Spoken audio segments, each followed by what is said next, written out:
Hello and welcome to round two of AFVRC at Snetterton. This time it was one heck of a race that we had in last time out in Donington with so many moves, such great on-track racing. But at the end of the day, Norfolk was the dominating event of that race and indeed was classified as driver of the day. I'm joined today in the comms box by Zabby. Zabby, how are you? All good, mate. Thank you for having me, and pleasure being with you tonight. And after a heck of a race, as you said, in round one, quite excited to see what these guys are going to do in round two, and especially two races, two 20-minute races on a sprint week. So that makes it even fun, double the action, as it's not a longer race, 20 minutes. So drivers all going for it from the start. That makes it better. For sure. And I think with that sort of 20 minutes, you don't really have time to hang back. And as we saw in round one in both races, to be fair, you have to go for the moves, you have to go for the overtakes, and that makes it jeopardizing in the best of cases, but tantalizing for us as spectators. So we do love to see that. And the question on anybody's mind will be, how do you stop Will Folks, to be fair? And I'm not sure, Zabby, if you've had too much experience of these Porsche Cup cars, but, do you have maybe any thoughts about that? I haven't really had much of it, but considering, I'm sure as we go on track and we'll get an idea of how these guys and the cars are behaving on track.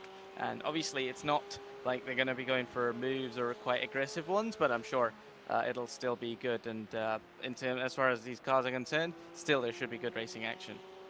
Yeah, for sure. And Snetterton, one of those tracks that's, I think, really difficult to get a grips on. You've got some very low speed corners. The hairpin, Montreal hairpin in, quite literally turn two, to be fair. So you've got the very high speed straight, the very high speed turn one, and they've got very tricky braking. And as Will Folk said last time out in the interview, braking is key in these cars. So you've got some very high speed corners as well. I think this is one of the trickiest tracks on the calendar. If you've got Jack Trunmont in the first position. Then David Wrench takes the time straight off of him. I was going to announce him as P1, but no, they're putting times on the board already. Sure they are, and he said, wait a minute, before you announce, I'm going to come up and be the fastest driver there. And drivers, must have had a bit of practice before this qualifying laps. So in qualifying, they're going to feel, but they must be feeling a little bit better. But you start braking, surely going to be one wrong move, you could be at the at the end of it from the top. So that'll be playing a crucial role as we watch Matthew currently go in their car number 78, while a couple of drivers now going over the line and just setting up those times on the board. Yeah, indeed. And those times falling quite fast. We're already into the 107s right now, which I didn't anticipate. I mean, these drivers are really, really quick, talented, as far as I could see from the first round. That's for sure. Clipping the curb there in the third sector. That should be, I think that was Nelson corner. So we're rounding just to the last two turns here on track. So Bailey Vernon Higgs just trying to get the utmost out of the curbing. But then again, it is a touring cars track, so it does punish you for going over those high curbs, the sausage curbs on the inside and indeed sometimes on the outside. Jack Goring to the top with a 107.8 just in front, 835 there. Incredible scenes. So already we're down to a couple of hundredths of a second at the top. Will anybody go faster? Yeah, we'll find out. Them setting up some quick times already, and now to look after those as I try and find the screen. But right, I might have lost it.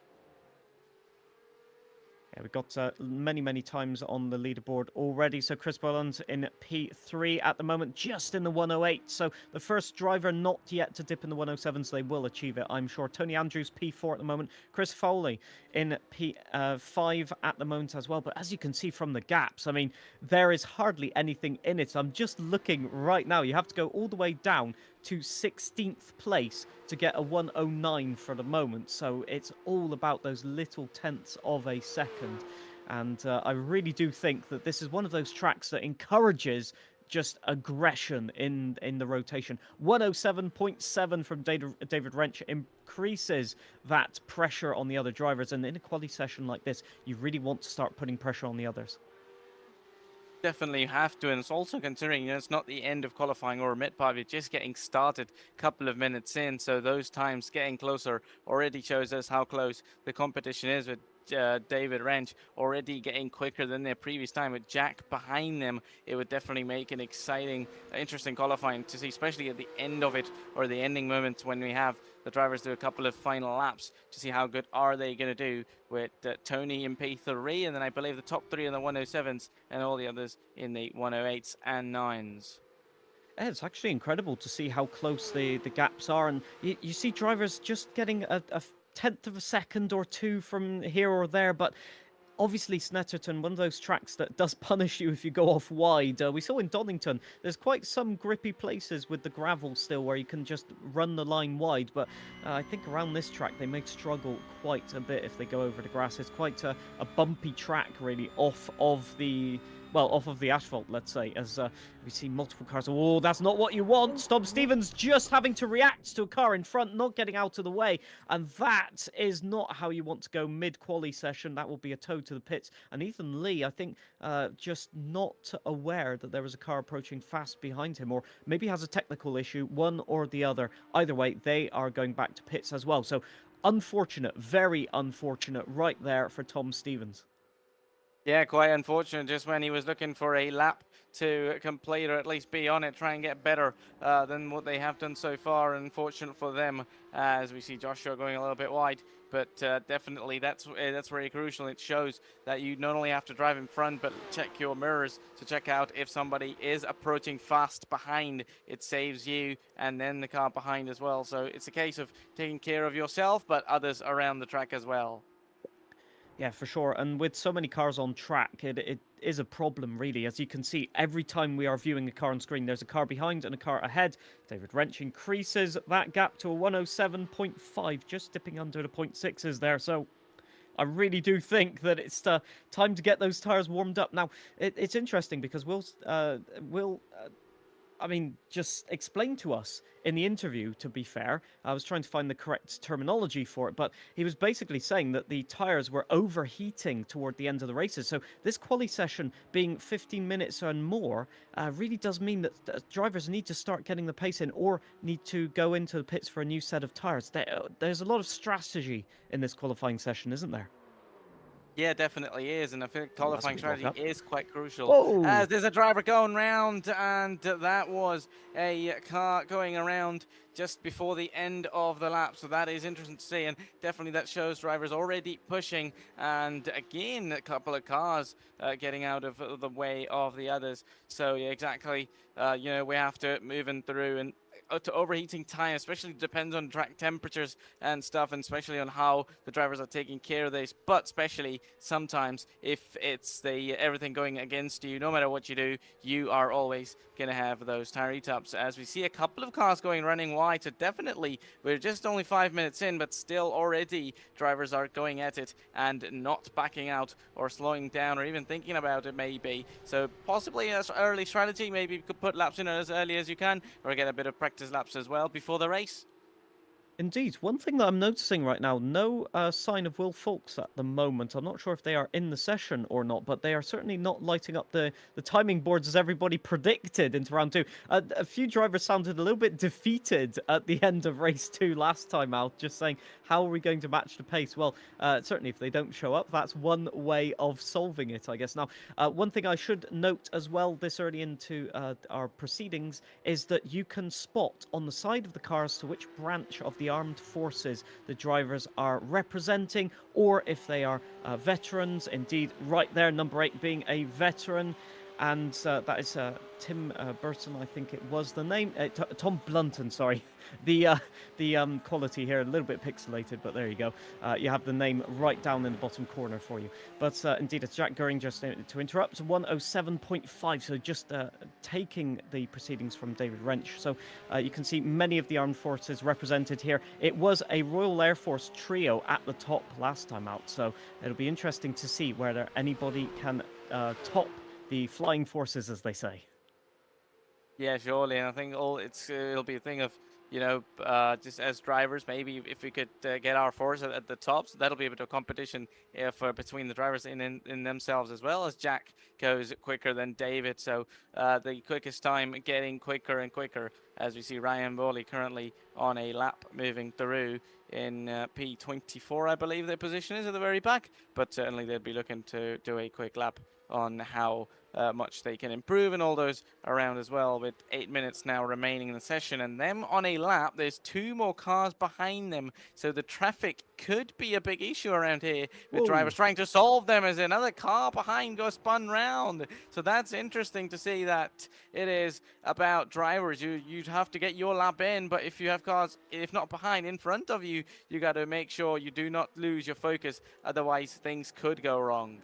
Yeah, looking at the liveries, I think that might have been James King, but not quite sure, as Ryan Worley just really being hounded even in the qualifying session. It's one of those things, really, this track, where with such slow corners sometimes, almost like chicanes, you really want to put the power down early, and I think people are just getting caught out by the snappiness of this car. We had a lot of talk in the interviews as well, where you really had to be careful on the power and indeed on the brakes with trail braking. So, yes, really tricky. Some people are also falling foul to the black flag system as well, so that's not going to be good for their qualifying session either. Now, it's important also to create yourself a gap of clean air, because especially with only 7 minutes remaining in the session, you really want to be getting in those fast laps right now. We haven't seen so many improvements right now, as Jack Goring to the top, by the way, with a 107.5, just bring it down once again. But yeah, very, very tricky to just get that confidence, and I think that's something we'll see today, is some drivers really being able to build on qualifying, where other drivers will just fall behind, I think. Yeah, definitely. I think all of them are now going to be going after, as we see Chris on that cockpit, them driving through. They've got a car in front of them. It depends whether that one is going to get out of the way or they're going to continue all together, and definitely that's the management that needs to be done, as well as Chris currently still behind a car in front of them, just nearly following each other there, maybe getting a bit of tow as well from the car in front to help them gain a little bit of a speed. But that could be an issue, especially in low speed corners, where you do not want a car in front of you to lose your focus, or to keep your focus. You want to be by yourself. Well, one thing you also want to do is get a great exit here, as Chris Pauly just going over the gravel. So commentators curse starting very early in the session, as Pete Plasto into P3 at the moment. So Chris Pauly knocks down to P5, incredible times. So again, a 17.7 for another driver. And yeah, you really want to get the slipstream down the main straight, but then again into the corners, it can be really tricky. Craig Ledoux into the the back straight, let's call it. The Bentley Straight is the name for it, into Nelson here. So again, that sausage curb on the inside, you really don't want to hit that. And then you've got some sort of AstroTurf on the outside there, so you can really hang it out and really carry the speed. Again, the final turns around here are so tricky, because effectively they all link into one before this last 90-degree corner. Which is called Murray's, on to the main straight. But you can see just the tire struggling, the car skedaddling a little bit on the rear. It looks really tricky to drive. Sure does, and we've seen a couple of drivers coming out of that final corner go onto a little bit of a gravel trap and take that. So they're surely trying to go on to the limits, but drivers quite, struggling and still trying to, the snappiness of this car, trying to maintain and manage that on the track, not to really ruin their chances. But still, everybody is going at it. It's like if you have a little bit of an incident or going a little bit wide, you want to recover that and come back on. As we see, have Scott coming out of the pit lane, I believe, just going out on the track looking for a lap, moving around the main straight, maybe get a bit of a temperature in their tires. Well, you've seen drivers going very fast to overheat, but definitely if you're just coming around out of the pit lane with cold tires, you'd want temperature to get the grip all you want. Yeah, good catch by the race, or our producer, let's say, race director, whichever you want to call him. He's definitely chosen the driver to pick here, because this is a strategy now, just warming up the tires, but getting fresh tires. As we were talking about, the tires can overheat, so just coming back into the pits, getting a fresh set of rubber on the car to go out and do maybe 1 or 2 quali laps right now, maybe a winning strategy.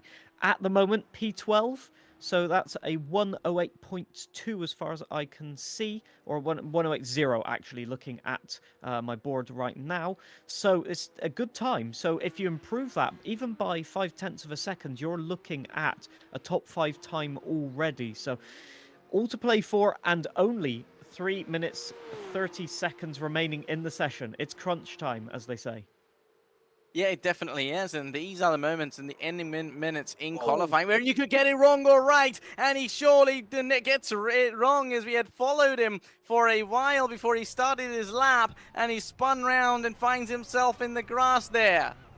tires not warm, are they? Needs to go for another lap. Maybe the problem is overheating then, as he takes quite literally a trip through the field. So that's one of the mainstays of this circuit, is having a wide runoff area. But you really look at the cars absolutely sliding there through the hairpin and the corners afterwards. Incredible scenes, but definitely one lap too early. And yeah, Chris Boland's there having a huge snap of oversteer. Well recovered. And you can see the tire warming carrying on for the moment.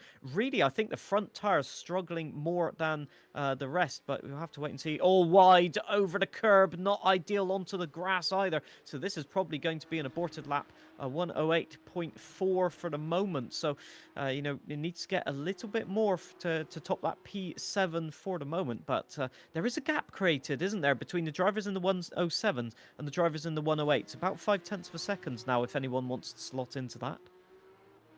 Yeah, I think a lot of potential if they're really looking for it, as we see Chris come over the line. Are they going to be improving or getting better on their time? 109.470 currently their better time, so probably just starting their lap right now. So as it is, you know, now ending moments, and slightly they go wide as well. So already, again, you know, you could, as you said, a one lap too early or one lap too late could be the case as well. With in one lap you have a bit of cold tires, and in the other they're slightly overheating. So it's really important and quite tough to find that specific window where you'll get the temperature and the grip you're looking from the car to get a perfect lap, or at least a decent lap time that sees you within the mix of competition of these cars. Oh, Oh, no, just again. locking the brakes. Yeah, I think that was a brake lock anyway. It just went straight. There was no steering possible right there for Chris Boland. So back into the pits, and that will probably be the quali session over. Yeah, no time to get back there. Maybe if they just rejoin, I think they still are on track. So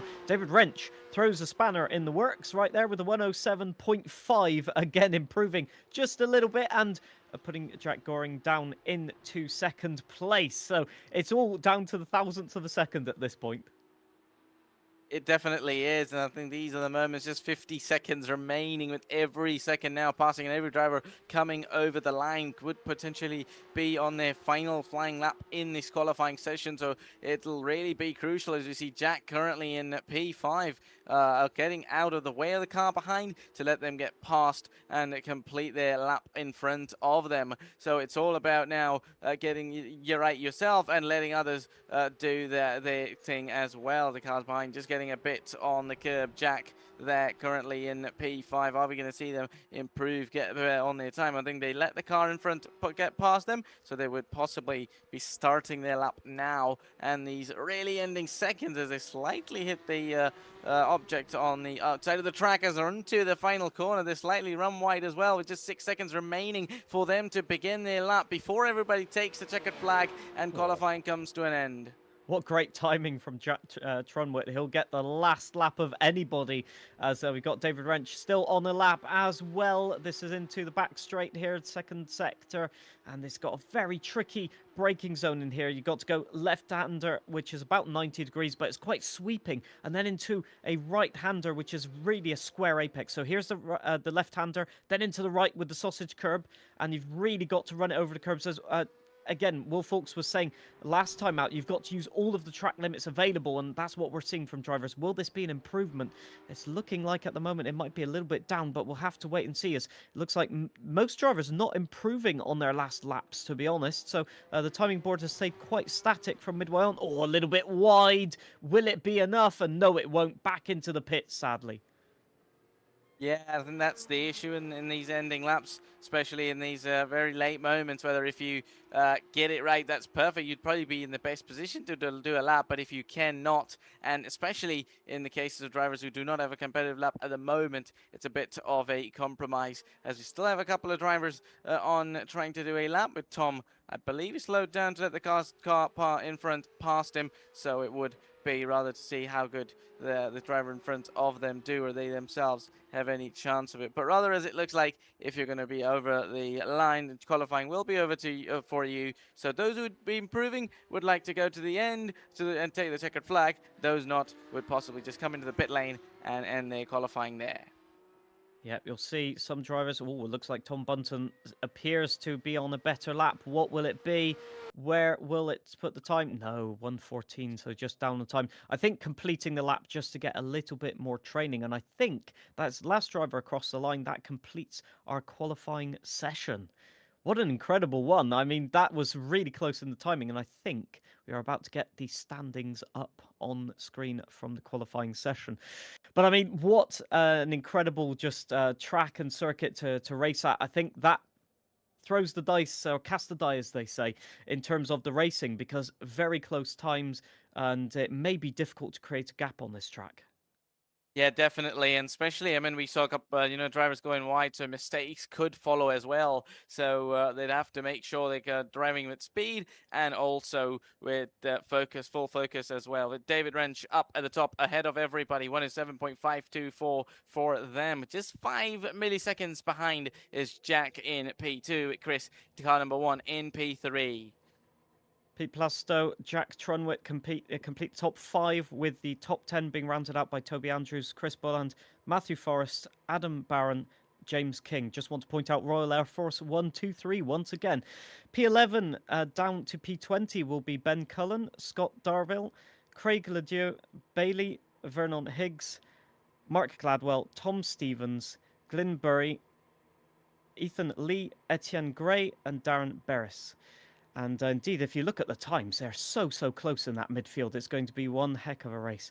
Chris Slater will be in P21. Tom Bunton, sadly not having a good qualifying P22. Joshua Lindsay, Ben Weston, Scott Eastwood, Ryan Worley, and Colin Scott round out your grid in P27. So you've got a huge amount of drivers. And just look at the variety, as I think our formation lap is well underway as well. So good timing all round.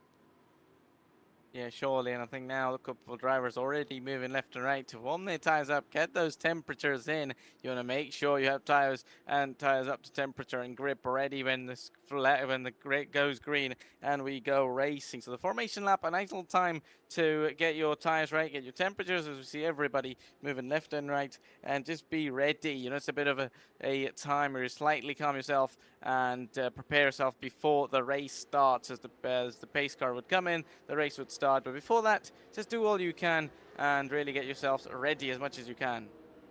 Tyre warming already in process. You really don't want cold tyres heading into turn 1. I predict we're going to see some cars going off into the grass, or indeed into the fields.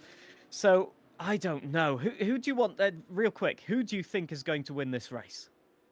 I mean, it's interesting between David, Jack, and Chris Bine in P3. Top 5, top 6. I think it's hard to call right now, but anybody, I'd probably call top 5, top 6, especially depending on how good these drivers get a race start, because sometimes race starts could make or break it for you as well. Either you are there or not.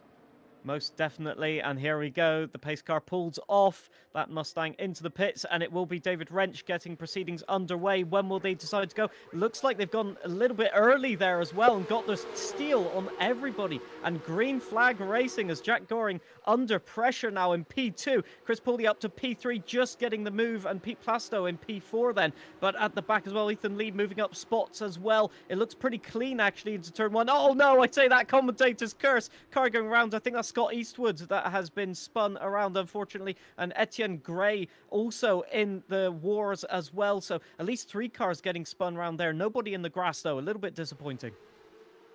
Yeah, just a bit of just before we were about to have a great clean start, it was somebody we saw spun round, but I think it's the start of the race, and definitely some of those drivers not having the cold temperature in those tires could have been the issue there. As we see a couple of cars moving, getting past one or the other, I believe, at the front, but now, just now, it'll be the case of field still a bit close to each other, so anybody who's closer to the car in front would be squeezing for a chance or two, maybe, if they can get close. But at this point, it looks okay, and nobody yet in a chance to get past or have a move on anyone yet, just yet.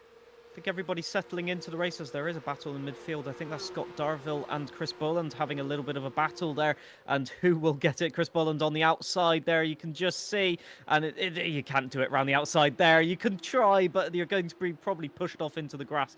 And yes, Chris Boland will try and go to the inside there, just showing the nose, just saying, oh, a little bit of a bump tap. They won't be able to get alongside. And that would be a bit naughty to do that into there. But then positions maintained as we've got a, well, 4-car battle just about there into the hairpin, and someone going off there, unfortunately, so losing a couple of positions, but nobody spinning as of yet. So I mean, you could say it's a little bit clean racing, as you could say, for a start of a Porsche Cup race. But yes, I'm sure stuff will heat up in the well, in the coming laps, let's say.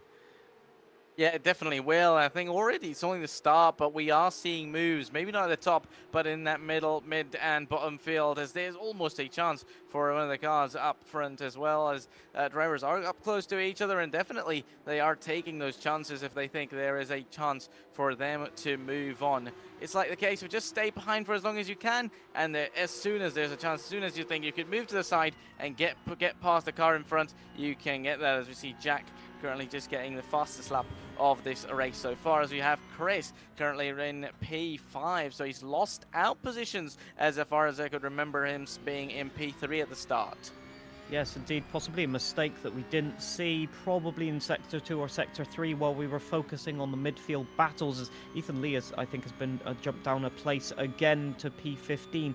I think Jack Truitt also gained a place there into P6, so everything kicking off right now. And it's interesting to note as well that I think it's a great training if you're in armed forces or anything involved like that. Oh, send up the inside, won't you? That was nearly a disaster for the black liveried Porsche there, almost getting it ever so wrong, but just backing off in the nick of time, as they say. And what I was just wanting to say is that it's great training for sort of managing a stressful situation, and indeed managing a strategy, because as we saw last time out, a lot of drivers got it wrong on the tires, and they well, ran out of grip at the end or overheated their tires. So it'll be interesting to see if anybody has learned from those first two races, as David Wrench continues to pull out the gap. That's 0.5 of a second on that lap. Yeah, he's looking good and strong. 1 point. Matthew Forrest has gone round, I think, and another driver.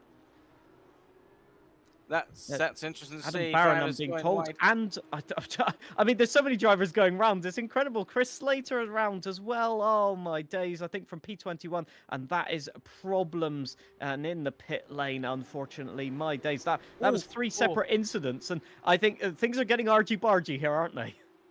Already, I mean, we're not even full 5 minutes into this race, and already things are happening. And there was almost 3 wide. One of the cars going wide, and that is Glenn Burry taking the trip to the grass, getting out of that battle. There was almost 3 wide into there, and that was always never going to work. 3 to 1, and again they slightly go wide as they almost get collected from one of those cars coming behind, while they try and rejoin, as they will get passed by one more car as well, with that pink liveried Porsche as well. So it explains all of that. Make one mistake, and there's another car there we see go wide as well, and that's going to be Joshua, spun round on his own, just coming out on the grass, and he's lost his car.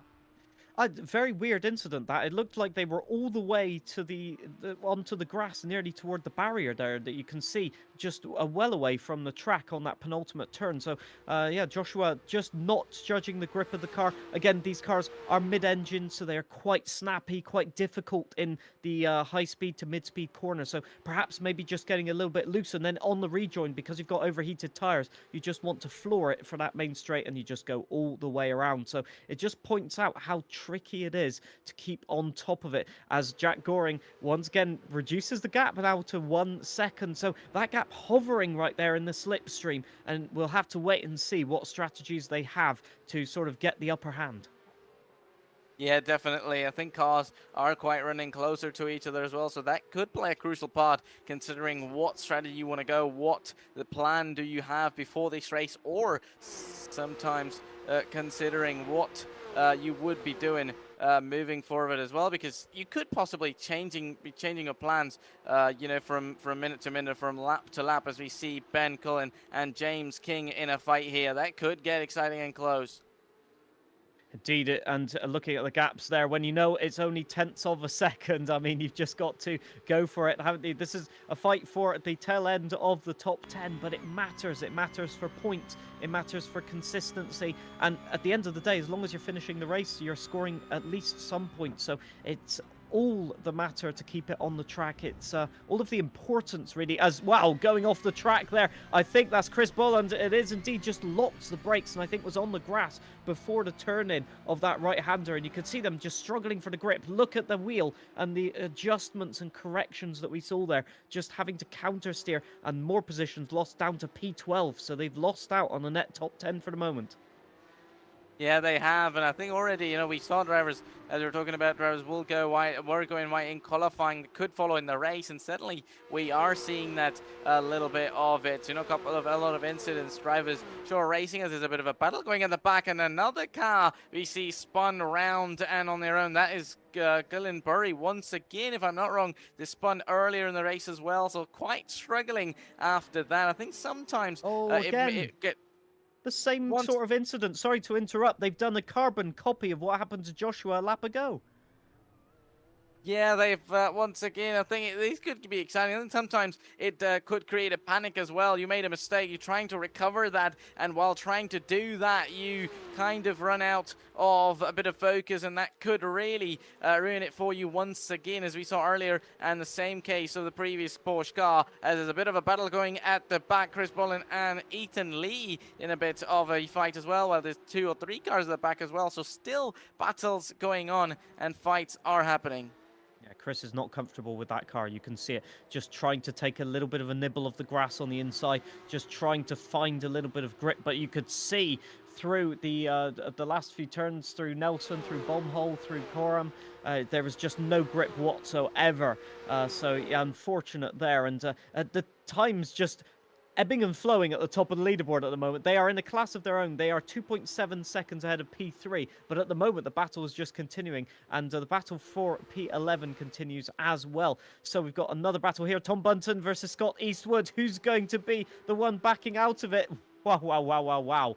That was very tricky there. And I think Tom Bunton just really said, I'm going for it. I'm planting the throttle. If you want to try and go around the outside, you can try, but it's not going to work. The shorter line seeming to work into turn 1 there. Yeah, and I mean, also in a situation where you're seeing drivers ahead or behind you going a little bit wide, losing their car, struggling for grip. In those conditions, maybe being one of the drivers who has the grip, or despite struggling, I mean, in a situation like this, if you're struggling and also for having to fight with the car, do you try and take care of the tires, or do you still think maybe I'm going to send it in, and if it works, and if it doesn't, it doesn't, especially in the situation where already you're finding it difficult to drive and you have to battle against a car that makes it even trickier. Well, that's impeccable timing of you, as we're approaching halfway through race 1. So it's at this point where you have to decide on the strategy. Oh, that's another car off again. Colin Scutts in P25 not having the best day in terms of driving seat at the moment. And yeah, we've seen this track so tricky. And now they'll have to do really just a careful sort of tippy toe around these last corners of the lap to keep the tires in temperature and just get any gravel or grass off of them. And now you're on the main straight, you're kind of safe. You can just scrub the tires a little bit, maybe weave. You can see them weaving just a tiny bit to get the grip into the tires. But yeah, once you just drop a wheel onto the grass, it's kind of game over around here, contrary to what we saw at Donington last time out.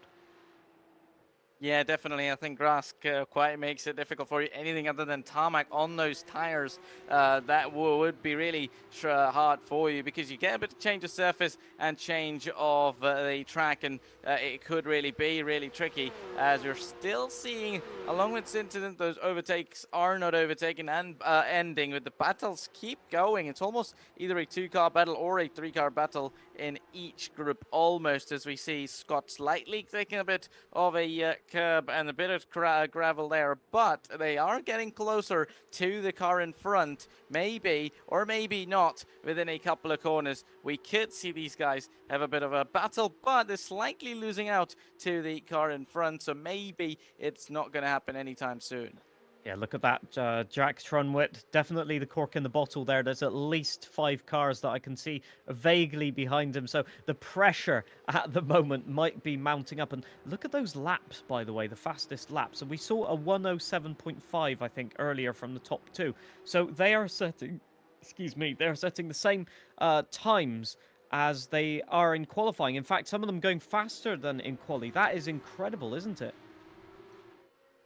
Yeah, it definitely is. David Wrench at the top of the moment here, 107.509 with the fastest lap so far, I believe. So with Jack not far behind them. So do we maybe have a fight for the lead here with the top 2 not separated by much but to each other? That could get exciting here with 8 minutes now remaining in this race. Indeed, there's still enough time to make up positions, so it's all for just going all attack, going all out. And look at that, Jack Goring just attacking the curbs, attacking the apexes. And David Wrench just really is having to maintain the pace, I think, and just, I think, absorb the pressure at this point. You know, you've just got to remain calm. It's a great test of just your resolve and just your capacity to make sure you manage a difficult situation right now, because effectively they are exactly the same pace, and I think this is going to come down to whoever doesn't make a mistake. You can see the fastest lap there. Actually, I think just about 2/10 off what we saw in qualifying. I think we saw a 107.3 as the fastest lap. So a lot of things still going on here, as I think we saw briefly an overtake there between Scott Darville and James King, but the position swapped, and that is still some position swapping as well. The battle continues. Yeah, it does. And battles are not going to end, are they? And especially as we talk about the leaders, and we see here James King and Ben Culling closer to each other. Those pressure moments could be all or nothing in these, especially considering how you have to maintain. You know, you got, in the case of let's say James King and Scott fighting each other, with Scott who's got a car in front of him and behind him, but not much difference of a gap. That could get tricky, trying to keep your nerves okay, trying to keep your nerves, you know, slightly in control. Otherwise, they could get to you. And look at that. Scott is being chased by James King, and he could be overtaken maybe. It's just 2/10, almost 3/10 now, separating these two drivers as it's onto the final corner. Both of them slightly run wide, and it'll be an interesting run down to turn 1 to see who is it going to be up still in there, holding their position, or there will be a chance for somebody to get past, and not so yet, as they're just not yet close enough to make a move. Maybe moving forward throughout this race, a slightly bit of snappy exit from Scott, maybe taking a little bit more of a curb than the cars around, and that could get interesting to see, with another car now arriving behind them as well. Yeah, there's not many people sort of pressuring the drivers ahead. I mean, well, I say that, and James King is well under pressure, or putting under pressure, I should say. I think that's Scott Darwell. We might see an overtake here. What's going... No, that's Ben Cullen, actually, I think, on the inside. So that was attempting an overtake on James King. So that could have gone well, but sadly just not enough in the tank to make that overtake. You'd see drivers normally just getting in the mirrors of other people, just trying to go alongside, even briefly into corners, just to put pressure onto the driver in front. But as I'm seeing, a lot of drivers maybe being a little too passive at this stage in the race. You really want to unsettle the driver in front of you. And at the moment, it's allowing Jack Trunwit to just steam off into the distance in P6. They were line astern, but now Scott Darwell is down by a second and a bit.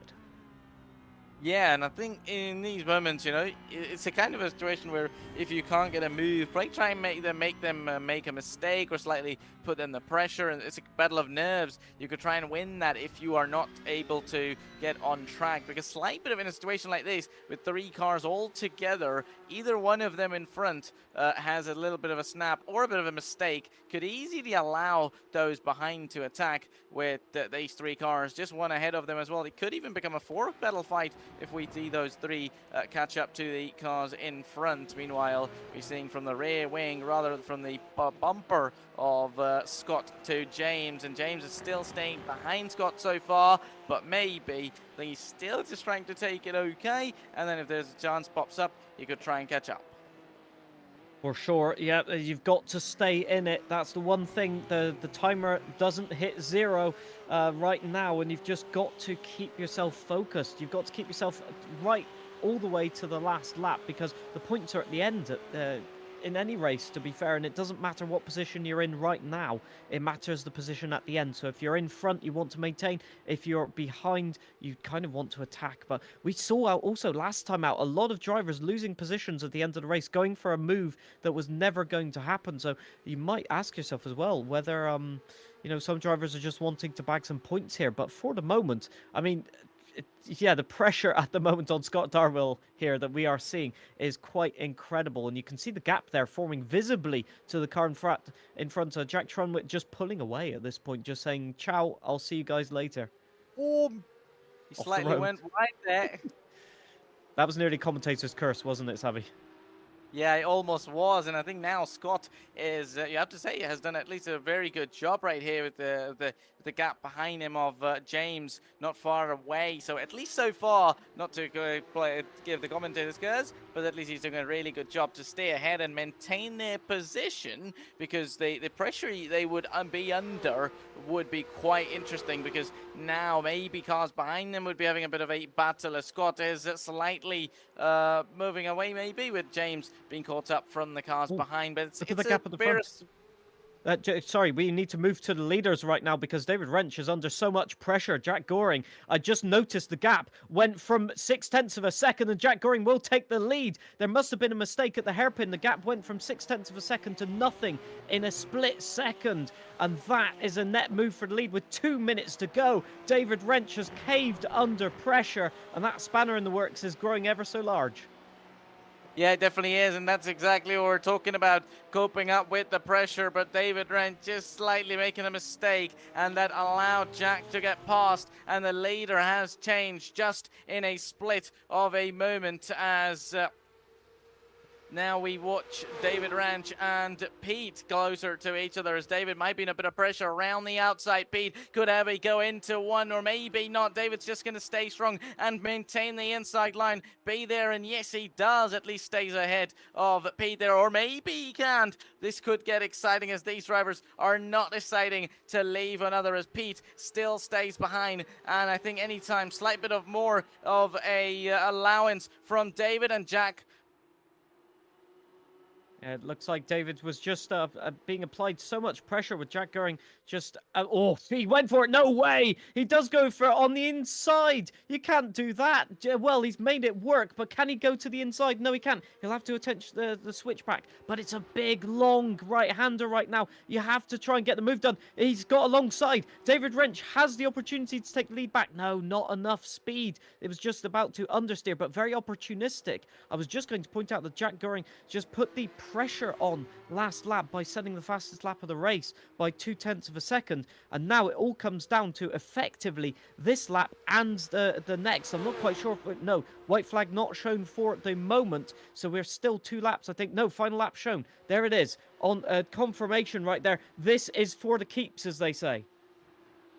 Yeah, it surely is. If you get it, you will keep it. But David Wrench now trying to make the move round the outside. Not quite this time. And I think this is going to go to the wire. This could go to the finish line with how these guys are battling at the moment. Jack's still in P1 so far, but it could be slight bit of a chance for David to get past. And just on this lap throughout earlier, we saw him trying to go for moves. He's trying to take those chances, as David almost goes into the back of Jack there. And that could have been really bad, as David's going to have the inside line, and he will get past Jack there, and David takes back the lead, at least for the moment. Jack might try and come back at him as David goes defensive on the inside line. Possibly Jack tries to have a go, and that was really close for comfort, and these guys are not leaving each other's side anytime soon at all, and this could get exciting as David runs a little bit wide. Jack could have a chance, and these guys are going side by side, and it is almost going to be a photo finish over to the line with Jack at the moment having the lead and taking this race in P1. What a race we've just seen. What a grandstand finish. I can't quite believe it. They must be buzzing after that. Incredible stuff. I don't think I've ever seen a drag race to the finish like that in any racing that I've commentated on before. That was quite spectacular. Hats off to the two in front. Jack Goring taking the race victory and David Wrenchard second. Oh, so tantalizingly close. That battling there was just exemplary. Pete Plasto will complete the podium there in P3 just a second off. So that battling really chalks that time down from 4 seconds to 1 second in the end. Tony Andrews P4 and Chris Proley P5 for the moment, as we still have people on the track racing. So it's just shown that the people that have got into a little bit of incidents out there have really lost time in this race. And yeah, it'll be interesting to see who can finish the race and grab some points. But yeah, I mean, what an exemplary bit of racing there. That had everything, that race, for sure. Yeah, it definitely did, and especially the fight for the lead we had at the very moment, the drag race to the line, not knowing who's going to be front or who's going to be in behind, and it was all the case of foot to the floor and just trust whatever you have in your fate, and it was Jack getting that P1, while others now moving up to the checkered flag and taking these lines, but mostly everybody now coming into the pits with this race coming to an end. Indeed. So we will briefly give you the top 10 or switch over to the standings right now, actually. Producer being very on the key at the moment. Lovely stuff. Jack Goring does take your win, confirmed 15 thousandths of a second ahead of David Wrench. That's a sentence that I never thought I'd say in sim racing, but there you go. Pete Plasto, P3 for the Army as well. As you see, Royal Air Force dominance on this leaderboard here. Toby Andrews, P4 in 1.4 seconds down, so the gap's really coming close at the end. Chris Pawley in P5, Jack Trungwit P6, Scott Darville P7, Ben Cullen P8, James King P9, and Chris Boland rounds out the top 10. He got himself back into the top 10. Good stuff. We didn't see that, but lovely the pace at the end there. Yeah, definitely was. I mean, especially trying to recover from those mistakes could be tricky sometimes. I feel like it does get better for you if you are able to recover. For sure. P11 to 20 then is Tom Stevens, Ethan Lee, Craig Ledoux, Bailey Vernon Higgs, Darren Berris, Adam Barron, Matthew Forrest, Etienne Gray, Scott Eastwood and Tom Bunton, who most of those drivers, we saw them have a little bit of a battle or indeed some sort of contact or spin. So some drivers have done really great. Ethan Lee, for example, who we saw spun out at turn 1 of the race. Yeah, I think trying to recover all of that, and definitely I think it's a better thing, and these guys would enjoy, especially if they're able to recover with Mark Gladwell in P21, with Glenn Burry in P22, and Ben Weston in P23, with Joshua Lindsay in P24, with Colin Scott in P25th place, with Ryan Worley and Chris Slater completing this 27-car grid. And indeed, what a 27-car grid. I mean, we saw a load of drivers just absolutely battling it out there. You can see on the gaps. I mean, look at that. Just the top 5, for an instance, just all battling between themselves. And then you look at top P6 to P10 and even further down is just one big train of cars battling each other. And I think really it was the case of you had to wait for the opportunistic moment. Some drivers took it, other drivers couldn't quite seize the deal, as they say. And indeed, I think we're coming back now to, I think, hopefully set up some interviews perhaps before the second race. We'll have to wait and see. Working on it in the background, as they say. So, Sabi, what's your thoughts on that race then? Anything that really stood out to you? I mean, especially it went brilliant, and surely we had incidents which we would have thought, suppose, following from qualifying, but racing did not stop. You know, we see a lot of drivers recover back as well, so it just showed that even if they were making mistakes, they were recovering well. The speed was always there. Maybe you slightly sometimes lose a bit of confidence by making mistakes, but definitely I think you can gain it back quite easily if you simply try and have a bit of battles. I think you're going to enjoy, and then it comes back, and we definitely saw. So race 2, I think they could get even better with drivers having already prior experience of the track and racing from race 1. Race 2 could be interesting. I think maybe we could see somebody else in the top as well. While the battle for the lead was amazing, I think maybe, just maybe, we could see somebody else there in the top as well. I think we've already got an interview set up with David Wrench, if we can drag him in. Yeah, I think we could, hopefully. Just speaking to our producer here. I think, hopefully, David Wrench can hear us. But Hello. What a battle right there. I mean, where to start, really? I was amazed by the driving between both of you at the front. And unfortunately for you, it just ended in that drag race to the line where you just missed out by 15 thousandths of a second. Can you quite believe that? It's what happens when you have too many sausage rolls, I'll be honest. No, it was tooth and nail all the way. Jack, as he's proved in other races we've done together, just the better driver, had me on the ropes the entire way. And yeah, got the exit out of the final corner and sadly took the win off me, especially on my birthday as well, fuming. Oh, well, happy birthday for a start. And we take yeah, first loser. Yeah, maybe not the best of presents to overtake you there right at the end. But does that change perhaps some of the ways that you race together? Seeing as it's a driver that you know you've competed against, does that have any effect on how you battle? I mean, I'm lucky that I've raced. Well, this is my second season now in the AFVRC. I'm lucky that I've raced quite a lot of people on this grid, and there is always that level of respect. Obviously, when you see somebody from a different service, you always try a little bit harder, and even more when you see somebody that you've battled with quite a lot, especially in the Assetto Corsa Competizione Championship we did late last year. Me and Jack had a lot of battles in that, and thought we'd carry it over to iRacing and give you guys a show. Yes, the inter-service rivalry, as we call it, very strong and glowing, as they say. Maybe I could ask, effectively, seeing as you've had a role in the armed forces in any way, what can you take from a sim racing sort of session or indeed a championship and apply to the armed forces? Is there any sort of crossover in terms of skills? As much as people always hate the line,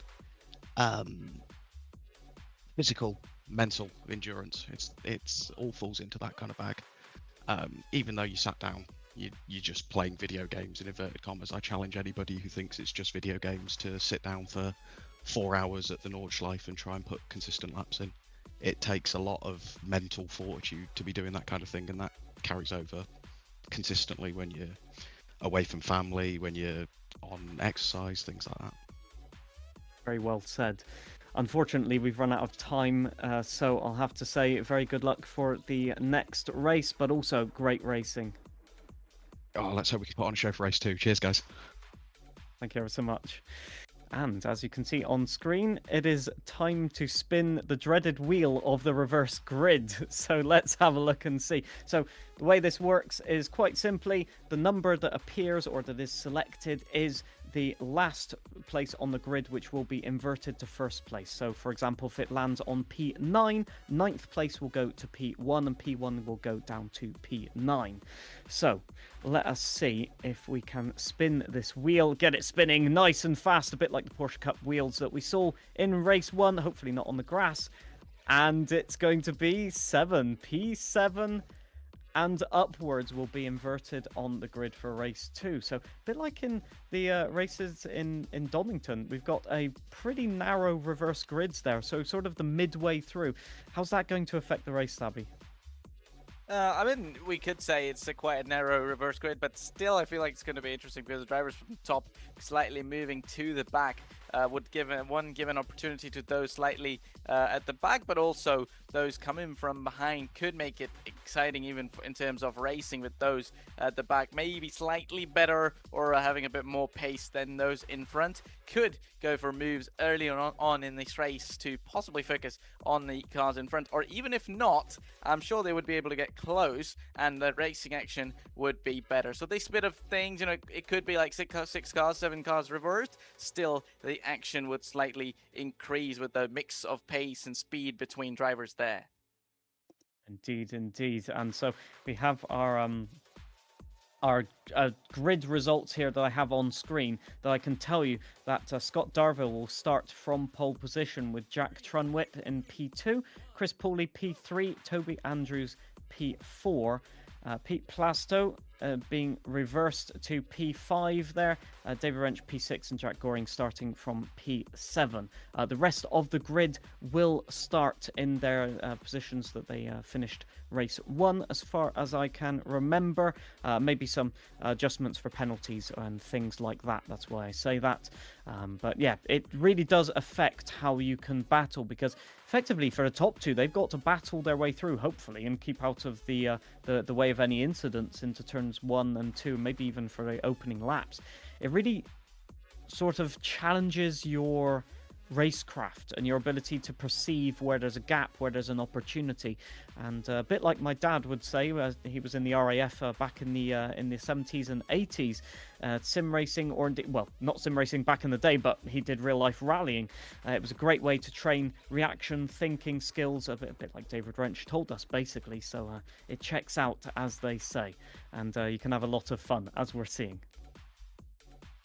Yeah, you definitely can. I mean, especially for those turn 1 or race start, the reactions do matter, especially if there's an incident in front of you. You know, sometimes you could be having your own race and get caught up with incidents in front of you. So I think especially those reactions and everything you are trying to get through, those are important to save yourself sometimes, you know, from the chaos of other drivers, especially. So it'll be exciting. I think you could argue that it could either be more incidents into one than last time or less than what we had, because one case is they learn and said, okay, we're going to take care of it, and the second one is, okay, we're going to go for it. You know, we had race 1, it's time for race 2, and let's just throw it in and see what happens. So it could be either one of the two things. For sure. I think just to confirm what you're saying, we saw definitely toward the, I think, closing 3 minutes of the race, it's safe to say that drivers were starting to attempt ambitious moves. You know, they were growing in confidence. They were really getting the skates on, as they may say. They were really just trying to hound the car in front or defend really aggressively. And so I think maybe in race 2 we might see that from the get-go. We definitely saw it in Donington, that's for sure. And I think the racing was great in both races, whether it was the calm race of race 1 or the slightly more aggressive of race 2. At the end of the day, it's racing. You have to get in front of the cars ahead of you to score the big points. So you've got to at least try one ambitious move, that's for sure. I think I'm getting word that race 2 is not too far away. I don't have an ETA for the moment. But I will ask Sabi, have you had any experience of this Porsche Cup car? How, you know, could you describe maybe a bit of the driving characteristics for us? I mean, I haven't really personally had much experience of this car, especially GT3 and GT cars in specific. My expertise would fall towards the Formula 1 grade or F1 cars, but especially gaining with experience. I've seen these cars are quite hard to drive, even in my personal experience driving these cars, as compared to, let's say, an open wheel car. These cars are quite difficult to drive, especially from the stability point of view, trying to have the car steady and keep it stable, because these cars move a lot. Sometimes it could be the rear end or the front end, but trying to find the right balance, trying to find where it suits you is quite hard. Sure, when you get it right, it would be an amazing chance for you, but if you cannot, or if you're still struggling, it could be a hard, long night for you. If you just slightly, make a setup wrong or slightly choose something different than what you should have, it could be a difficult night, because especially, when you come in and you say, okay, I chose this, I don't have option B, but then what am I going to do with this one, what I've got wrong? So either you have 2-3 options, especially setup wise and strategy wise, but if you do not, then if you struggle on that one option that you have, could be very tricky. Yeah, if I remember correctly, I might be wrong in this, but I think they're running a default set or a synchronized setup, let's call it, so everyone on the same setup in any case. So that removes one part of the deal, sadly, as you were explaining how you can cater the car to your driving style. They have to kind of drive around this one. But the second thing is, as you said, the weight difference between a Formula 1 car and a sort of GT3, let's call it, car, in that you've got a lot more weight, a lot more weight transfer then, and we saw that in some of the corners there. You're just sort of correcting the oversteer and spinning the other way. We saw some drivers, so it can be really, really tricky for them to adapt to it. And obviously it's a different driving style. You have to wait for the car to grip up, you have to wait for the tires to sort of roll onto the sidewall, and then you can really grip into the turn and use that rotation of a mid-engine design. But it can be quite tricky. If you want to react straight away, the car will just go, I don't have the grip to do that. And with the huge rear wing and downforce that they have on these cars via the small diffusers compared to Formula 1 car for sure, but still a diffuser, it can be quite understeery as well if you don't have the commitment. Hence why Will Fawkes was saying last time out, you have to really manage the brakes and trail brake in there. There's so many techniques that you can use, isn't there? Yeah, definitely is. And basically, with my point earlier, what I was trying to say is that techniques, as you said, are trying to find that. It would mean, even if it doesn't matter, everybody has the same setup. Trying to, find options, trying to find a thing or a strategy how you're going to tackle what the car is offering. Maybe drivers would be, on the same exact setup, but then some would have, different techniques than the others to try and find a solution for what they need to do. Yeah, for sure. It's one of those things that you can be 99% toward the limit, but that 1% means 2 or 3 tenths of a second per lap. And I'm just getting word that we are about 1 minute off of the formation lap of race 2, which is wonderful news because, I mean, I've still got some popcorn left over from race 1, but I mean, I need a refill at this point. That was such an action-packed race. It definitely was, and I think especially from what action we had, at least me personally, I'm expecting and hoping that the action would be there from the get-go to kind of continue and carry on the momentum that was there in race 1. Yeah, for sure. Yeah, I second that. I think there's definitely some rivalries going on, whether they're formed pre this tournament or during this championship, who knows? But definitely some sort of rivalries being formed, and that means that you're going to select some drivers and you're going to race them even harsher than you would normally. Obviously, everybody's expected to keep it within the rules, but yeah. I think we can go possibly to some standings, I'm getting word in my ear. So hopefully we can get some updated points, and indeed we will get the grid afterwards. And let's see if we can snap across over to it.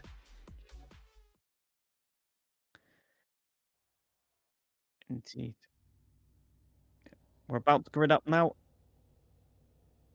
And yes, we're about to grid up at the moment. Can't get the standings right now because the racing is underway. I forgot about that. My apologies. Commentator's curse right there in the comms box. But you can go to Grid Finder to see the standings and indeed the results if you want to. There should be a link for that. Somewhere in the description. As we see, everybody's going to the grid now, and you can see the reversed top 7 right there. And I think also the weather a little bit more cloudy than in race 1. That changes the track temperature, it changes the driving style a little bit as well. Yeah, it definitely would, and especially, John, how much does it depend on track temperature, especially tire temperature, driving characteristics? Because let's say in race 1, it was a bit sunny, so more track temperatures, tires would heat a lot, but how much of an effect does such a cloudy weather have on those tires and temperatures overall? Well, iRacing has quite a in-depth simulation model, and so when the track temperature evolves, oh, and we are green flag racing, no formation lap. My apologies. Scott Darville leading the grid off. I thought we were going to have a formation lap, but anyway, into turn 1, just defending there. Jack Trum around the outside. Oh, off into, I think that's Tom Andrews falling down. No, it isn't. It's Craig Hawley. into the wall and all the way back down to P26, just getting tagged in the rear there, unfortunately. So, yeah, that caught us off guard, didn't it? And it caught a few drivers off guard, I think, as well as in the midfield, a huge amount of just a side-by-side driving for the moment. Chris Boland's battling with Tom Stevens. I think that's the battle that you can see just in front. In fact, we've got 2 battles kicking off there. So incredible start to this race.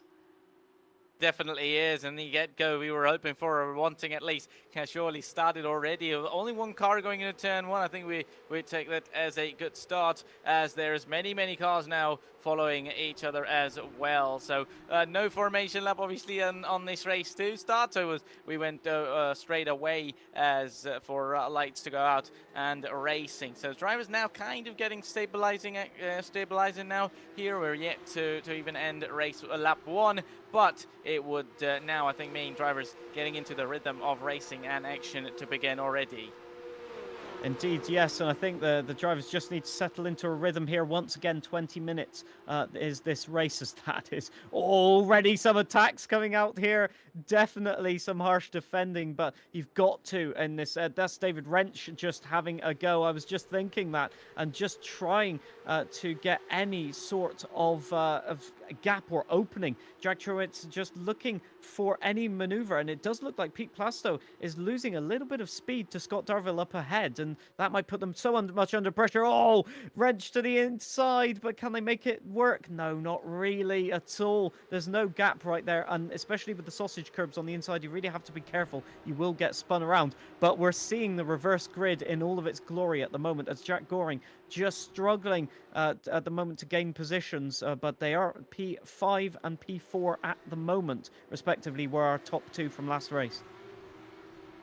Yeah, definitely. I think it's really crucial. In the case of earlier, we saw David Wrench slightly going for a move and then deciding against it. That is really important to do so, because if you do not, you could you damage your race and others around. So trying to find a chance to go for a move, but then also not going for a move, realizing you will not be making it, could be crucial as well, as David Wrench goes into the back of a car while Jack comes right behind him around the outside, and it'll get past, as the overtaking has been done from Jack, of our previous race winner, while David now will have a chance against him on the inside line. Will he be able to get past, as we see them go side by side still? David has the inside line, and he will get past. Oh no, as Jack's still gonna stick and stay there, as Jack is gonna keep his place and get that position back to his name again.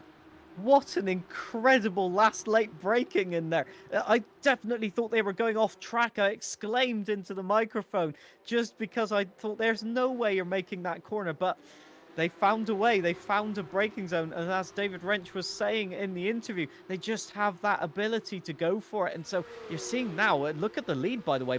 I think that's 1.8 seconds. Jack Trunwitt has lost to the leader. So they're pulling away. And so I think really Jack Goring and David Wrench need to actually work together in this opening stage of the race to actually just get up to... Oh, that's a late send. Jack up the inside. Just a little bit of argy-bargy. David Wrench will try and go through as well. He does make the move. A little bit of a tap. Oh, tapped as well on the rear end onto the grass. And that's David Wrench dropping positions. Craig Ledieu as well spun round, I think they're at the hairpin. So dropping outside of the top 20 as far as I can see. Disastrous for both of those drivers. Unfortunately, that's what just happens with all of this action and chaos. You either, in the case of trying to get it wrong or right, sometimes if it goes wrong, you could compromise your race a little, having to gain back those places you've lost. Because in these close battles and cars running super close to each other, slight bit of a chance of you letting the other's car get past. We saw with David Wrench taking the opportunity as Jack got past. It was David followed him behind as well, so that would open if you are the car in front and allowing others to get past you. Yeah, Pete Plasto attacking right now. Scott Darville just, well, I mean, a big hounded. Oh, wow, what a move to the inside. Pete just late braking, way too late on the brakes. Just a bit of an argy-bargy. That will help Jack Goring. And yeah, they're giving the position back. Great sportsmanship, I have to say. Round of applause for that, because it's very few drivers are willing to give up a position like that. But yeah, good going. And Pete Plasto just trying the maneuvers. It does help, but hopefully they've not got any damage on the car. But you've got to applaud the driver for going for it and for recognizing they got it wrong. Well done. But look at that, Jack Goring is right up behind them now. They've given away all of that lead, all of that 2 seconds they had, and now it's all about playing defense. There's no way you're going to pull away. They had about 0.3 of a second advantage to the top two last race. So effectively, you just have to park the car on the apex and just hope that nothing happens. While I'm at it, I will get to the explanation that I wanted to do before the race. With the lower track temperatures because of the clouds, you'll be able to push the tyres harder. And so in theory, we shouldn't see as much of a drop off on the tyres as Tom Stevens is getting overtaken. It looks like by, that is David Wrench. No, it is not. That is James King, I think. Getting passed or getting passed by Tom Stevens. Yeah, that was, as we see Pete in P2 with Jack behind them, I believe, as these guys closer as well, while the leader is slightly away from them. But how much of a distance it is between Pete Plesto and Jack Goring, with these drivers separated with a half a second between the two, as I get a feed go away from me. Oh, indeed. Hopefully we can get it back. Pete Plasto still attacking then. Scott Darville just doing his best to, well, just continue the racing line. Through this last sector, basically, you just have to rely on the clean air that you have as the first driver. So that was a great exit by Pete Plasto, though. This could put them under pressure into the hairpin once again. That Montreal hairpin, you got to go through the Rich's right-hander right now for the moment. So it's just a little bit of a break, just a tap of the brakes to get the car rotated in, and then you've just got to pray that the tyres hold on. But again, Scott just defending. He knows what's up. He knows what happened 2 laps ago, and he knows that he's not going to let that happen again anytime soon. Hopefully, Zabby is back with us and has a live feed. Yeah, I mean, now Scott having to do the defensive work with not one but 2 cars behind him, as there's going to be a chance for David Ranch. Oh no, in fact, that's going to be Jack Goring going for it on the inside. Now it's going to be the outside line, while Pete is going to stay there as well. Nearly these guys still keeping it on track despite having a bit of a battle between the two. That's going to allow Scott to pull away slightly, with now Pete and Jack fighting each other. This could be a fight for P2 there, as now any slightly moment for Jack to get past, he will. But now there's Ben Glynn behind, I believe, as well. This could almost be a 3-way fight heading towards turn 1. Oh. It's going to get exciting. They tap each other and make contact while Jack Goring is in P2, and that's going to be Ben coming behind as well. Well, no. Jack will take P2. He's going to run wide, and that's going to allow others to get past, and that'll be Pete still in P2, but Ben might be staying there as well. This is absolutely amazing, while another Jack is going to arrive from behind as well, and this is absolutely brilliant racing, and we're only 10 minutes in. Now more cars getting past one another as Toby is out there in P5.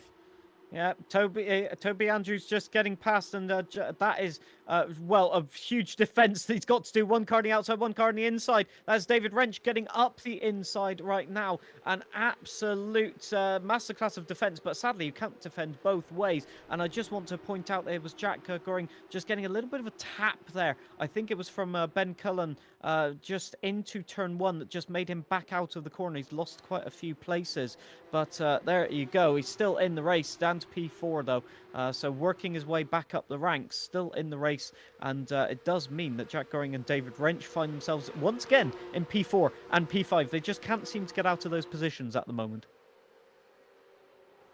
Yeah, I think just trying to stay there while there's a bit of a battle at the back. This could get exciting. James King, I think it is, between those 3 cars. This could be getting interesting. Another move between drivers, making moves, and there's going to be a driver on the inside of James almost. There might be an opportunity for the white Porsche around the outside. He might get the move done. Chris Bolin there into P9 as he does get past James, I believe, and he will get the move done, or does he though, because James is going to come back at him. Now the black Porsche might come back behind them as well, but this is going to be interesting now between the two. who's going to be the driver taking the place, because James might have the inside line there, but it's all about giving the space. It's all about having the space and still trying to go for a move, which could be going wrong in such close battles. And it's almost a 4-car fight there between these drivers, and it's all happening here on the track within the first 11 minutes of this race. Yeah, that's Chris Bullens from James King, from Ethan Lee, from Adam Barron there, that you can see that 4-car battle. But Chris Bullens with quite a bit of damage on the front of that car. I'm not exactly sure what's happened, but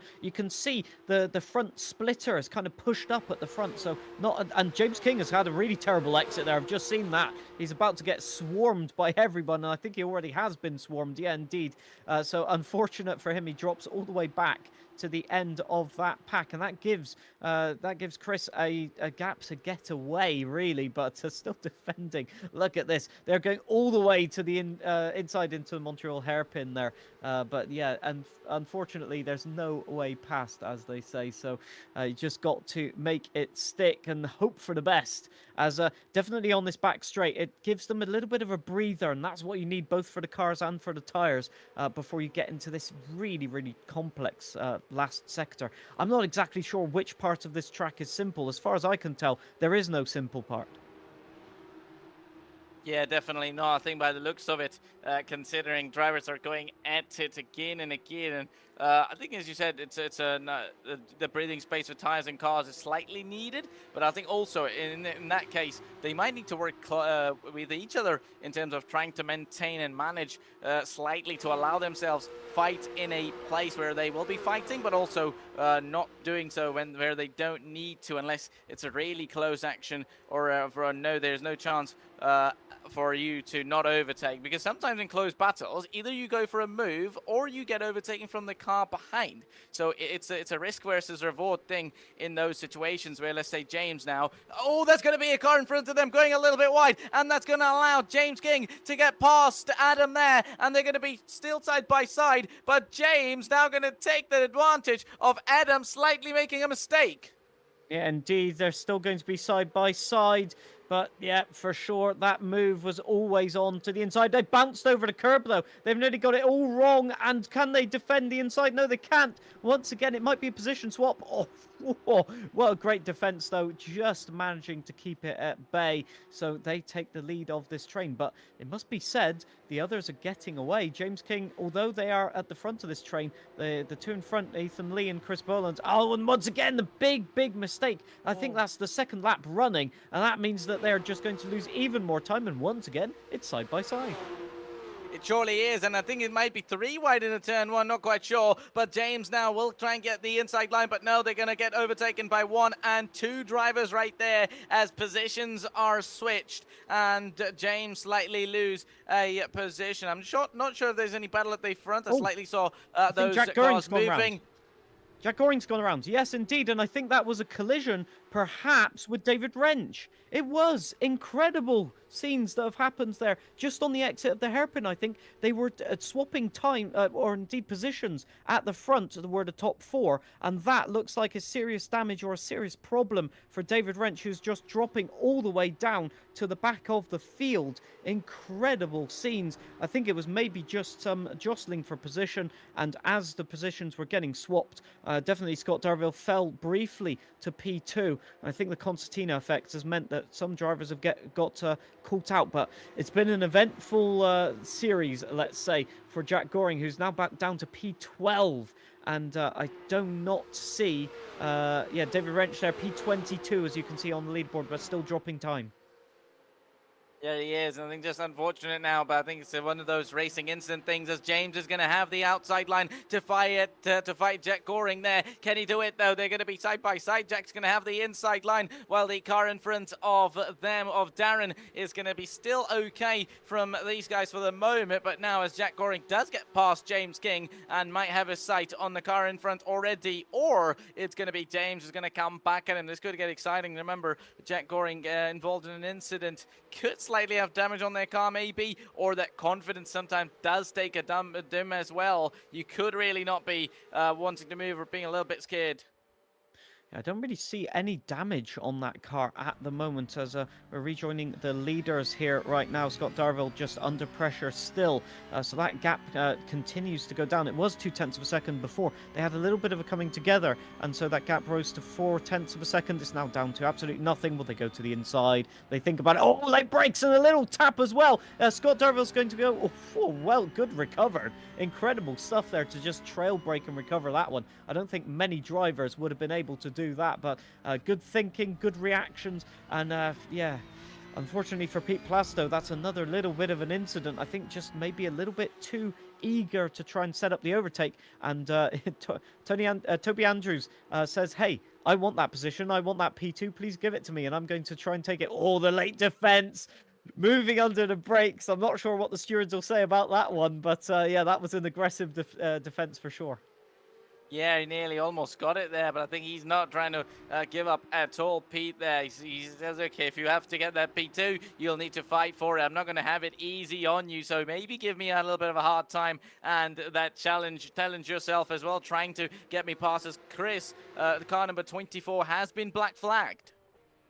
Unfortunate, probably incident points for running off track or for collisions. That car is not looking in the best of state, is it? Rear force, a good name on the side of the car. Sadly, a little bit too accurate today. But yes, you can't always have your own day out there. Sometimes it goes wrong, and it's definitely gone wrong for Chris. That's for sure. Jack Goring just moving up the positions once again, back into the top 10. So there's a lot of work to do, and sadly only just north of 3 minutes remaining in the session for him to make the position jump. It's been a yo-yo race for the front of the pack, really. That reverse grid has really thrown, well, I would say a spanner in the works, but no, David Wrench is decidedly out of this one.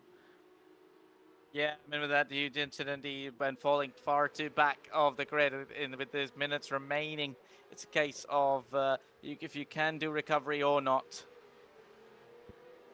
Yeah, for sure. And it's, yeah, just unfortunate. I think the tyres are really struggling at the moment. We have confirmation, by the way, that David Wrench has retired from the race, presumably due to damage, sadly.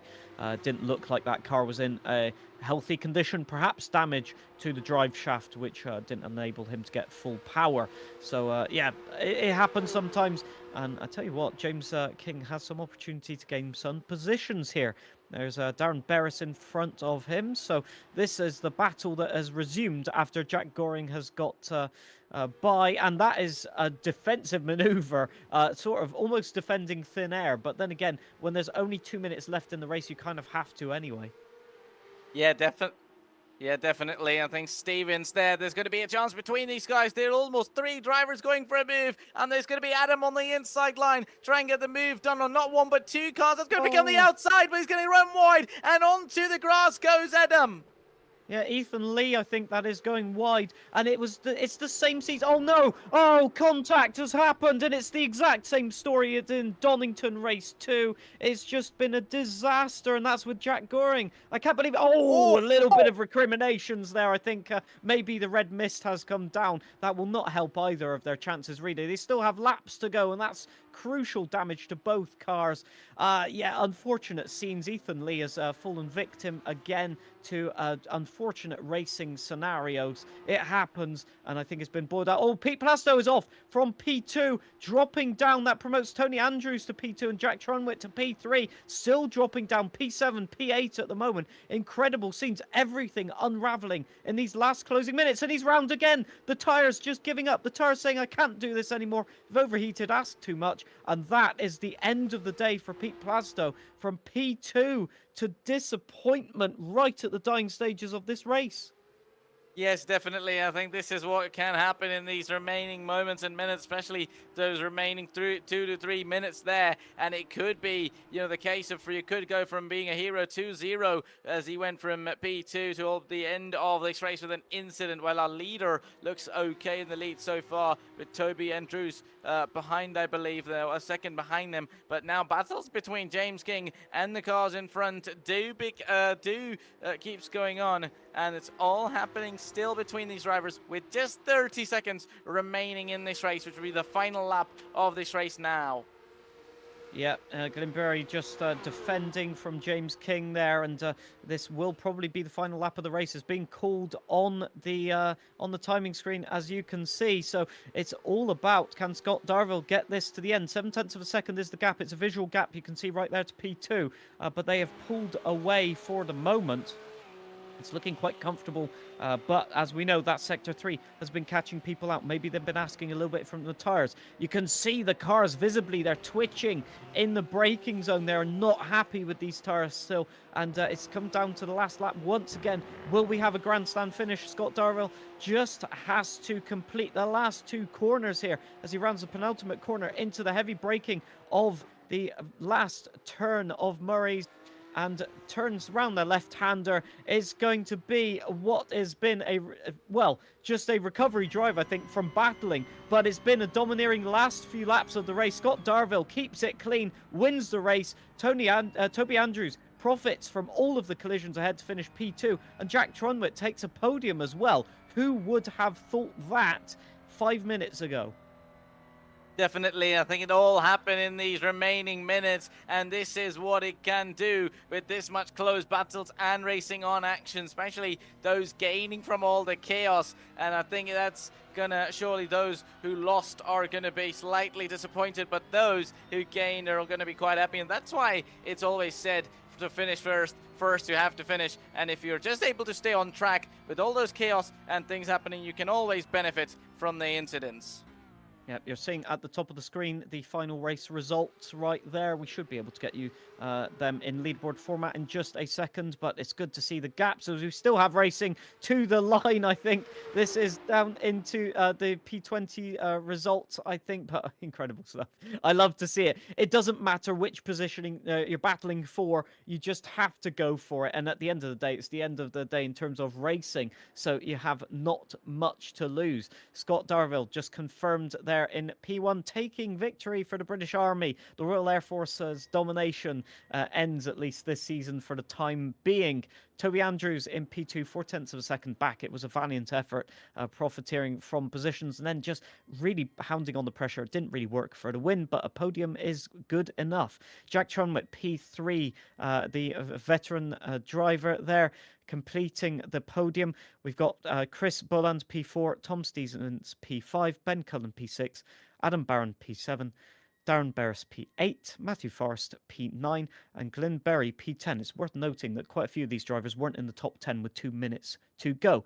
P11 is James King. Again, a very eventful race for him, that's for sure. Bailey Vernon Higgs in P12, Ethan Lee, P13. They do manage to bring it home after that argy-bargy at the end. Sadly for them, it's going to be another race where they give up a lot of points. Scott Eastwood, P14, Jack Goring, P15. Again, just a trail of a race that just went wrong with some contact.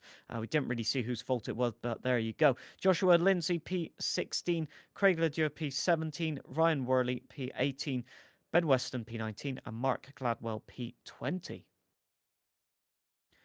As there should be a couple more drivers that finished the race. Yes, Tom Bunton, P21. Colin Scott is the last classified finisher because Pete Plasto, Chris Poley, David Wrench, and Etienne Gray did not cross the finish line, sadly, and make the end of the race.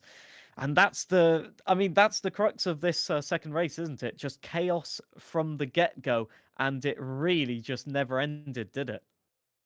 Surely it didn't, and exactly how we were saying before the start of it, that they would really be carrying the momentum from race 1 to race 2, and they definitely did. I think the racing action did not disappoint. Of course, with racing, more cars battling together, we saw a couple of incidents, but definitely I think as far as racing is concerned, it was absolute fantastic from these drivers, and despite having those incidents, drivers were not backing out at all. Indeed. And just as a reminder, if you want to catch up on the results or overlook any of the standings, you can find all of that on Grid Finder. Once again, there should be a link somewhere in the description. And, otherwise you can go to Grid Finder and type AFVRC and it should come up with the championship, which you can then click on. But yeah, I mean, you certainly saw some, how would I put it? Some personal racing out there, let's say, I think is the best way of saying it, in that some drivers definitely took things maybe not personally, let's say, but definitely they wanted to win the most points for their respective branch of the armed forces. And Yeah, they definitely wanted to, and you know, they were not really backing out at all, trying to really benefit or get as much as they could for themselves out there. And I think we should have somebody for interviews, I believe. Yeah, I think we have Jack Trunwitz in for the moment for interviews. So our third place finisher, if we can get him into the interview room. Hello, Jack. Hopefully you can hear us. What an eventful race to finish P3 in that race. I mean, you must be thinking it's a blessing to arrive at the finish line, to be fair. Yeah. Hi. That was lucky.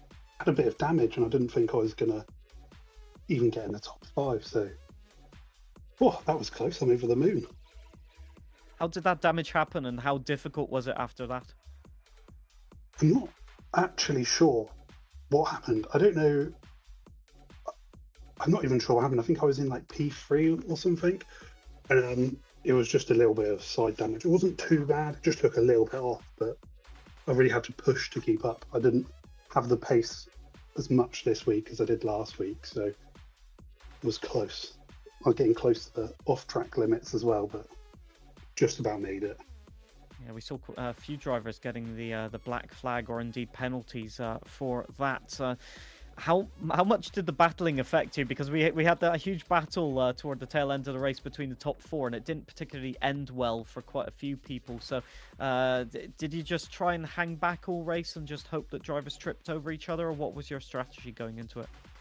I tried to be quite defensive against some of the others. I think it worked to an extent, but then I just tried to keep with it. I knew that there was going to be some, particularly the second race, I knew there was going to be some crashes. And speaking to Etienne before this, we said, "Oh, you just got to be in it and be up there, and then maybe some people will crash ahead of you." And then yeah, we're just a bit of luck and keeping out of trouble, I think. Well, yeah, perfect description, really, I think, of what we saw, at least from the commentary point of view. Looking at the calendar, do you think first of all, Snetterton is a track that suited you, and do you think you have opportunities to score big points again in the next few races? I hope so. I mean, Donington was a track I've practiced most, and it didn't go super well, but we're going back there later in the season, so I'm hoping that goes well. Next week is Silverstone. I hate Silverstone. I just Endurance can't. race as well. Yeah, I just can't get my head around it. So hopefully it will just be a no incident sort of race and a cruise to get some points and see where we come and what happens. But I think definitely the end half of the season is a better suited tracks for me. So hopefully some more podiums. Could you attempt to describe us maybe why they're better suited? Like what's the main issue to struggle with on this type of car or track? I think it's honestly time. The amount of time I've put into certain tracks. I really enjoy Donington and quite like Donington. That's one I've spent a lot of time on. Brands is another one, and Spa I really enjoy. And then Silverstone, I just can't bring myself to do much practice because I just don't enjoy it. So definitely on the disadvantage next week. Well, I will say, for not very much practice, the pace was certainly there, so well done on that, that's for sure. A blistering effort, for sure. Maybe I'll ask Zabi if you got any questions, perhaps, that you want to add on? I mean, I wouldn't have much, but you asked already, I was going to ask that. Were you just thinking that, you know, whatever comes, you're going to take it throughout the race, Jack? Or you thought that, you know, maybe I have a chance until you actually had a chance in the very end there? Yeah, well, at the start, I honestly thought John, is it John? I can't remember who started first now. It wasn't John. Whoever started first, I thought they jumped the start, so I thought, oh, maybe I've got a bit of a chance here. But definitely people like David are quicker than me around this track, so I thought maybe I've just got to hold on, be a bit defensive and see what happens sort of thing, and it just played out quite well for me. I think it was Scott Darville that actually started on Yes. pole, and that may have got the jump on the start. It definitely was a lightning start, that's for sure. It helps, doesn't it? Yeah, definitely. found it's one of the things I've practiced because last week I was quite slow off the start, but didn't really matter much in the first race and didn't matter too much in this race either. So be in the future ones. Well, I mean, I hope it goes well, and all I have to say now is, well, congratulations on the podium. It must feel good. Enjoy the champagne if you've got any, and yeah, good luck on maybe some P2s or P1s toward the end of the series then. Thank you very much. Well, our pleasure, as they say. Thank you. And I think we will be able to get our race winner in for the interview, Scott Darville, if we can. Hopefully Scott can hear us. Yeah, that was loud and clear. That was an eventful race, wasn't it? I must admit, you probably were looking in your mirrors all the time thinking, please stay away from me, all of this carnage. But how was the race for you, and how did you keep it sort of clean and in the P1 position, as they say? Well, that's a good question. I wish I could answer it. To be honest, it came out of nowhere. I had no pace, quali in race 1, and then I saw I was on pole for race 2, and I thought, well, you know, maybe a podium, maybe a top 5. But I was just literally the whole race. I think I looked in my mirror more than I did out my windscreen. It was that. I was doing that much defending. You know, Pete did a great job. It was a shame he got spun at the end because, you know, he was a lot faster than me, and I think given a couple more laps, he probably would have got me. But yeah, it was very fun, and like I said, very unexpected. It was an attritional race, and so is there any way that you keep yourself calm in that situation? Do you have a specific technique? Because apparently it works very well. I just try and focus on each corner and not think about the end result, because it's very easy to start imagining in your head, you know, winning and all that. So I just try and take it corner by corner, each braking zone. Try and remove the bigger picture from my head and just concentrate on what I've got to do. That's how I do it. But there's no real technique. I just try and stay as focused as I can.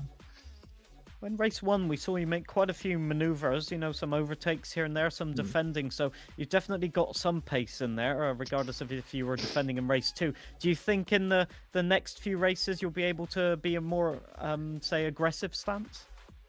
Well, I hope so. You know, I'm not using it as an excuse, but I didn't have that much practice for this one, and I think that put me on the back foot. Like I said, I think the win was lucky in a way because of the reverse grid pole, but you know, I still had to defend. And also, I got a podium, obviously, in the first race at Donington, so I know I've got pace. So I'm hoping this will be the first of many wins, but we'll see. I'll just note to our viewers, that's 2 drivers out of 2 that we've interviewed that have put practice down as one of their excuses. It's good. No, that's the way you're meant to do it as a sim racer, yeah. That's for sure. We're racing drivers, we've got to have an excuse. That's just the rules. Most definitely. And in terms of the drivers that you've raced against today, is there anybody that stood out really? Because quite a few of them had incidents at the end. Is there one that really thought there's, you know, I've got a lot of studying to do if I need to catch their pace? It was the guys at the front, you know, Renchi, Jack Goring, those guys, they were so fast, especially in race 1. I mean, I think I ended up 12 minutes off, sorry, not 12 minutes, 12 seconds off the win. And then, you know, in race 2, hats off to Pete, because he was mega fast and clean as well. You know, on another day he might have got past me straight away and drove into the distance. So yeah, I've definitely got some homework to do if I'm going to win a race on pace, but I'll take it for now. Sabi, do you have any questions for us? No, that's all good. Thank you for commentating and streaming and everything. Just asking my co-coms if you had any questions. Yeah, right. I mean, just one thing I want to know, that how much of a confidence a win like this gives you, especially considering in race 1 and qualifying, as you said, you didn't look much stronger, but then coming in race 2 with that reverse grid help, you could say, but then I think keeping it on track and when they're going to the end was sure on you and well done for doing that. And how much of a confidence especially does that give you going into Silverstone now? It does obviously give you a confidence boost because, you know, given the opportunity, I've proven that I can deliver the result, but also I've still got to reality check myself in the fact that, you know, was that on pace? Probably not. So I'll take a massive confidence boost. It'll definitely give me more motivation as well to knuckle down and maybe do a bit more practice and try and get rid of that excuse for next time. So yeah, definitely a confidence boost, but also, you know, I was slightly fortunate with the carnage. You're acting as if you were like down in P12 or something. It was still good pace. Don't kid yourself, as they say. But yeah, Zabby, unless you've got any other questions, I think we might wrap up the interview and let Mr. Scott deserve or celebrate his victory at least. Yeah, I mean, that pretty much be it. And once again, congratulations to Mr. Scott for that victory. I think you're surely going to go and enjoy that. Yeah, definitely. Thank you very much, guys. Cheers. For sure. And all the best. And indeed, thank you for the great racing. Thank you. And I'm just having a look to see if we have P2 in the interview box. It doesn't look like it, sadly. But yeah, there was a lot of... I mean, I can understand, to be fair, having driven on the other side of this, you know, in types of competition, sometimes you just want a little bit of a rest at the end of the day after the racing. It's been a lot of work for some of these drivers to get into the podium positions, and quite a few tantalizing experiences, isn't that right, Zabby? Yeah, it definitely is. And I think especially in these races where, you know, sometimes you get unexpected wins or podiums, they are really beneficial, especially in these type of races. Especially you're a driver who usually, you know, doesn't have the speed or is trying to catch up, and if you're unable to catch up in that situation, it's probably would hurt a little bit more, you know, as compared to in the case of a driver who has pace and is there, you know, for probably, you know, each race. So they're gonna be like, okay, I can win the next one. But in this case, you're like, okay, this was kind of a one-off opportunity. So you really got to take that. And I think drivers, those who really benefited, are going to be happier from this one. Well, it's a missed opportunity for David and Jack, isn't it? They were fighting in race 1 for P1, and then they just got crossed over with other drivers, I think, in race 2, and indeed with themselves. And you have to ask yourself, especially for David Wrench, who didn't even finish the race of race 2, that's a lot of points missing, and yeah, it's one of those things, I think, that you can't afford to do that, especially with Will being absent, the race winner of round 1. Well, what can you do in that situation? Is it just a reset? And yeah, well, do you think there's discussions to be had behind the scenes? Do you think? Then possibly in the case of David and Jack losing out on this one, I think they kind of got caught, you know, especially with that reverse position. They sure got closer to the top 2 or 3, but then, you know, before they could get to the leaders, things happened and incidents, unfortunately, they quite went downhill for them. And as far as also those, you know, Will missing out on this one, would be a thing for them to come back and recover. And especially, I think it was just a benefit for those, kind of, in the case he didn't show up and others could catch up those points they would have lost to him this round. For sure. And I think what we'll remember, I guess, rather than the incidents, was the great racing, which brings me to another topic, is we need to decide on a driver of the day. And that's a really tricky one, because there have been so many great overtakes, great maneuvers. Do you have anything that stands out for you? Exactly. I mean, honestly, it's a really hard one to call, considering 1, it was 2 races, and it was 2, it was really different dynamics in terms of different drivers at the top, and, you know, in the fights in race 1 and in race 2. So picking out one driver, we might need to work together on this one, considering having to call out a driver of the day here. Yes. Yeah, we are.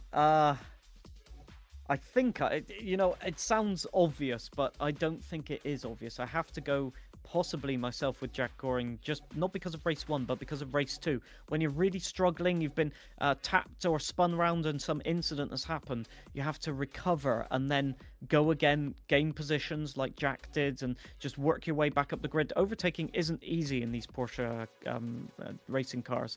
And so to get back into the top 10, have another incident, get spun around, and yeah, it's. I think it deserves at least a little bit of recognition for 1, finishing the race, and 2, just not giving up after the first tap, like we saw some other people with. Well, they might have had damage, to be fair, but I think we saw at least 1 or 2 people just call it quits early. What do you think? Yeah, definitely. I think that is a good call in terms of, you know, in a race like this, you kind of have to call in a recovery, you know, considering the results from race 1, and then looking at how they went down, how they were kind of involved in a couple of incidents in race 2, but then trying to recover, trying to come back, still keeping the spirit of, you know, making the most of it, whatever hell you have in that remaining moments after those incidents. So him trying to still just showing the fighting spirit. I think him being the driver of the day for sure is a very good call. I think we'll leave it at that then. Driver of the day is Jack Goring, and I think a lot of drivers have a lot of positives to take from this. I think as a closing thought, there's definitely so many people that have shown pace, both in qualifying and the race. And the racing, I think, was a lot closer this time than on round 1. So maybe a lot of drivers getting their acts together and finally getting on top of the physics of the car, the track, exactly what to do in terms of the braking and accelerating. And so you can say in round 3, when we go to endurance race in Silverstone, there might be a little bit more spiciness in the works, don't you think, Zabby? Yeah, definitely, and especially in terms of as far as racing is concerned, this might be the closest and the longest battles I would have seen in these cars, considering there was continuous racing, but then also you know, close racing as well as you know, battles all over the grid. It wasn't even a couple of drivers, let's say it was a top 5 or a top 10 drivers with each other. It was almost all the way from P1 to last place. The drivers were involved with one or the other driver in racing, so everybody was doing their part. I'm sure whatever position one of these drivers finished, they would have enjoyed this one a lot more. Yep, for sure. I think that's a great summary of it, and I just hope that the side-by-side action continues. And I have to say, you won't have to wait long, because we are going to Silverstone in a week's time, same place, so you can catch all of the action here. And you can go to Grid Finder if you need to remind yourselves of the results, obviously. And with a win for Jack Goring and for Scott Darville this time out, people will be asking what can they do to catch the drivers at the front and have a little bit of luck themselves. I guess we'll have to wait and see, because we'll have to wait another week. But until then, thank you ever so much for watching. It's been a great race at Snetterton, and I can't wait to see how the rest of the season pans out. Thank you ever so much for watching, and bye bye for now.